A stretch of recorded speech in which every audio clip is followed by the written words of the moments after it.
Hello mga ka-fellowship.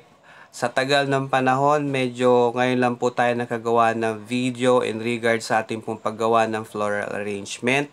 Pero sa mga susunod na linggo at susunod na buwan, magiging madalas na po yung ating pag-upload sapagkat meron na pong advice ang ating pong mga content na po pwede na po tayo mag-claim ng kanyang mga kikitain. And maraming po salamat sa patuloy niyong pagsubaybay sa inyong panonood at syempre sa inyong patuloy na pagtangkilik ng aming mga videos. Maraming pong salamat. Inuna ko na kasi baka makalimutan ko sa bandang dulo yung pagpapasalamat ko po sa inyo. As usual, ang ginamit po natin ay dahon ng anahaw na pre-cut na po yan.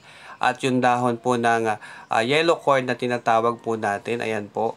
Nasa isang side lang po yan kasi ang gagawin po natin ay centralized design. And very simple at madali pong sundan sapagkat yan po yung ating nakayanang gawin in regards po sa ating pong design sa ngayon.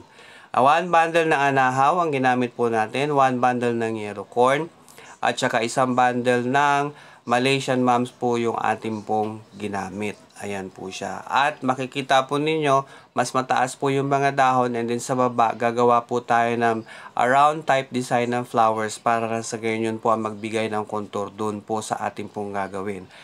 Usual natin itong ginagawa kapag ang budget po na ating pong customer, ang request ng customer ay simple lang. And yet, talagang simple po at yan po ang ating pong gagawin na design sa ngayon. Kahit po meron po kami design na ipinapakita sa inyo, mas maganda po na makapag-create po kayo ng sarili po ninyong design in regards po sa mga flower arrangement. Kasi po yun sa amin po ay idea lang kung paano namin i-share sa inyo yung amin pong mga ginagawa. And mas maganda po na kapag original content or original po na design po yung gagawin ninyo, ay mas maigi po dahil wala po siyang kagaya dahil yan po ay original na manggagaling sa inyo.